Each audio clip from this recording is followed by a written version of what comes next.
Hello, lovely people. I hope you are off to an awesome day. I'm Coy Wire. This is CNN 10. And for today's show, we have a special guest who's going to help us learn about ourselves, specifically about our brains, our thoughts, and our emotions. The current conflict in Israel and Gaza has had a deep impact on the hearts and minds of many. A lot of the images we're seeing pop up on social media, stories we're hearing in the news, they're really sad and upsetting, and the whole situation can make us feel worried, uncertain, and even angry at times about what's happening in our world. And those are completely understandable, justifiable, normal emotions to feel during situations like this.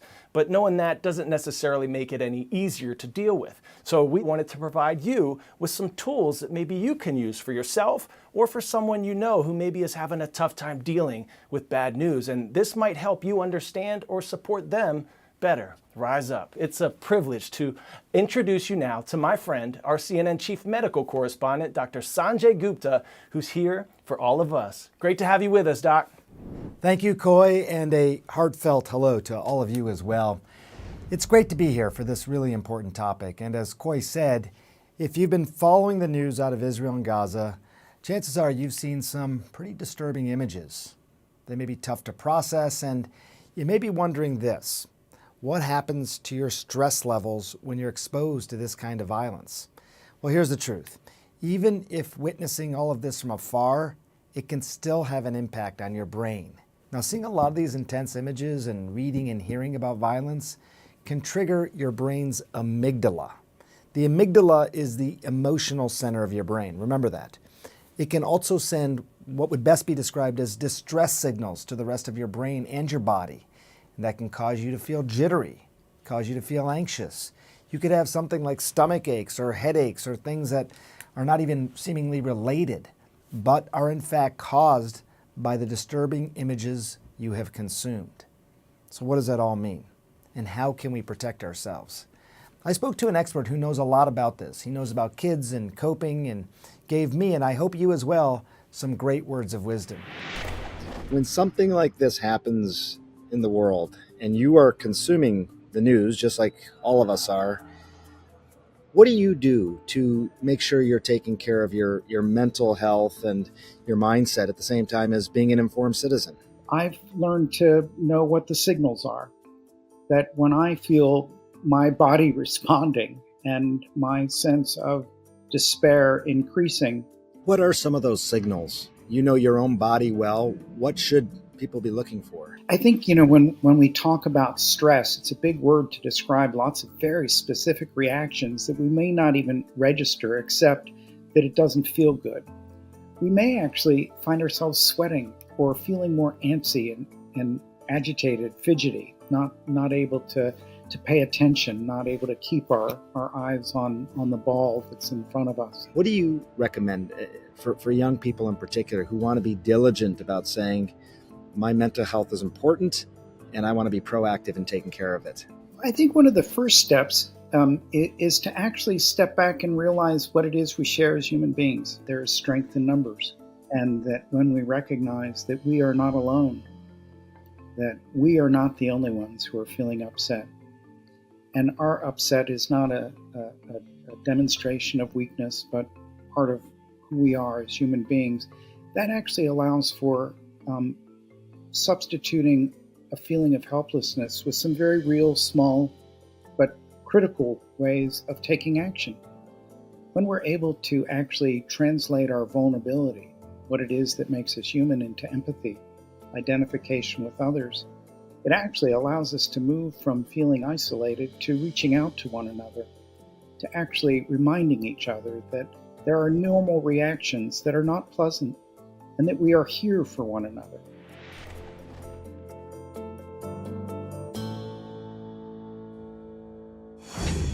Here is 10-second trivia. About how long is the Gaza Strip? 100 miles? 25 miles? 8 miles? 42 miles? Well, Gaza is a narrow strip of land west of Israel with a population of around 2 million people. It's around 25 miles long and only 7 miles wide. That's just over twice the size of Washington, D.C. While we watch this war unfold from home, there are students just like you living through this war. In fact, CNN 10 producer Maya Blackstone spoke with two siblings from Gaza, 11-year-old Mohammed and his older sister Afaf. More than a week ago, their family left their home in Gaza City to stay in what they hoped was going to be a safer United Nations sanctioned hotel, which was nearby. They moved us all to like the lower floors of the building. We're talking about 330, 350 people in the same place. The hotel itself, the windows shattered, the ceiling fell down. The last few days of staying at the hotel, we were out of drinking water and we were out of food. On October 13th, Israel dropped pamphlets in Gaza urging citizens to evacuate south. But that was hard to do. In fact, it took the siblings and their family 3 hours to travel just 15 miles away to their grandparents' place in the city of Han Yunis. There's a lot of stuff going on, like the bombings, they're really loud and they're really scary. Also, the water cut off and the electricity cut off, and that's also pretty bad. Before the war, Muhammad was in primary school, the 7th grade. He was excited to join the robotics club. I was like really excited because I had a lot of fun things that were going to happen, but then the war started and I couldn't really attend school anymore. 21-year-old Afaf had to cancel her engagement party last week. The war has separated her now from her fiancé, who is staying with his own family. You know, the receipts of the engagement ring, the hole, the dress. So that was pretty devastating. I still don't really get a hold of my fiancé. CNN 10 also spoke with 12-year-old Talia, who lives in Holon. That's a city in Israel, just a few miles to the south of Tel Aviv. Talia has 3 older brothers. The oldest is a combat engineer in the military. In fact, he was at home celebrating the Jewish holiday, Simchat Torah, when the war began. Instead of celebrating with him our holiday, our holy day, one of the holiest days in the year, he was called to his base. He had 15 minutes to get ready. I was crying, my mom was crying, I couldn't sleep, I barely ate. Everyone, even if he doesn't know someone who's dead or kidnapped, knows someone that is dead or kidnapped, and it's such a scary feeling. Everyone is so anxious here. You can't really be happy. Every day when living in Israel, you need to be scared for their life. Talia, Afaf, Muhammad, they are all experiencing trauma. We Palestinians do not want any bloodshed. We Palestinians do not want any war. We Palestinians do not want any loss of life on both sides. I hope that this war ends, and I also hope that maybe we could go somewhere safer. We are just kids. We can't fight.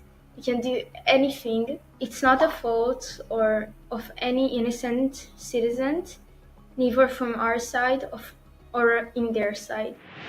We've heard from a mental health expert. We've heard from students living in Gaza and Israel.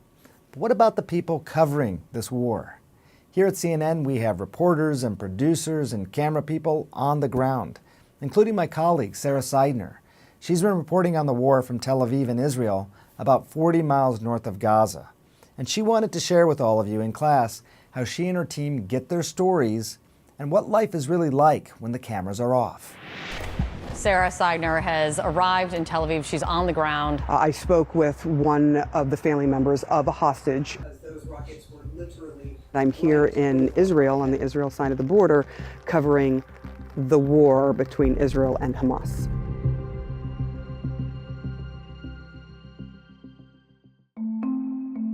We're in a really important place because of the equipment that you see behind me, that military equipment there that doesn't look like much. It looks like kind of a rectangular box. That's the Iron Dome. But it is probably the most important piece of equipment to save lives here in Israel. No president since 1967 has recognized. In 2012 and 13, I lived in Jerusalem. I was here for work. It has been pretty constant. We heard it early in the morning. But I've never seen anything quite like this, where Israel has actually officially declared war. When you're doing coverage of a war, you don't sleep much. And it is pouring rain suddenly, which seemed like out of nowhere. And so when that happens, the crew has to figure out what to do. So they have created, just kind of creating a big thing to cover all the cameras. And this is Tel Aviv CNN temporary headquarters. We came in from New York. Evelio and I, my photographer, came in from New York. We met with a producer who came in from London. They're basically a reporter that is not on television.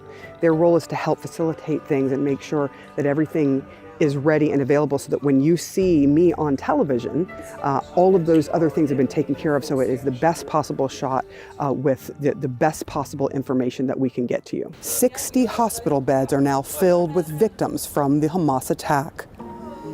Mentally, you prepare before you get into the country as you're packing, so you have to remember to get a helmet, to get a flak jacket. You have to sort of just get yourself in a very quiet place and very much pay attention to what's going on around you 360.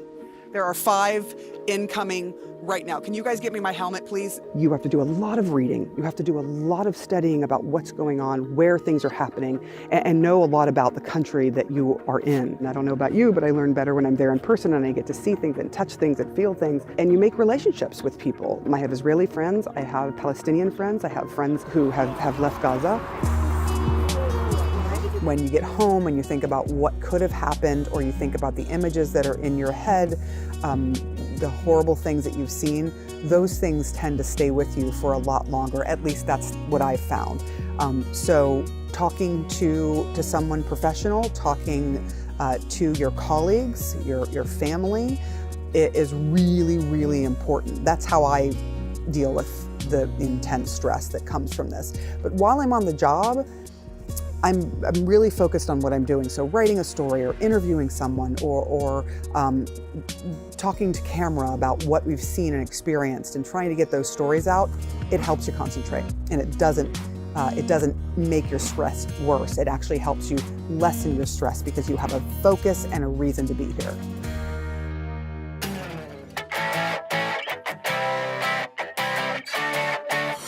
For today's 10 out of 10, a lesson to find calmness when your anxiety starts to build.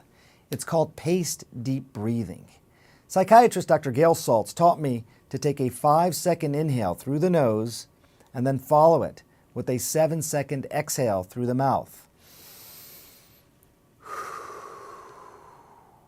Those extra last 2 seconds of forced exhale are what actually lowers your heart rate and can immediately relax you. Do this 10 times, and it can quickly quiet your stress response. And that's it for today's special episode of CNN 10. If there are other topics you'd like to learn more about, let us know. You can add your questions in the comments below this episode on YouTube. And before we go, today's shout out goes to my alma mater, the Novi High School Wildcats in Novi, Michigan. Thank you all for watching. I'm Dr. Sanjay Gupta, CNN's chief medical correspondent. Koi is going to be back tomorrow for a regular episode of CNN 10.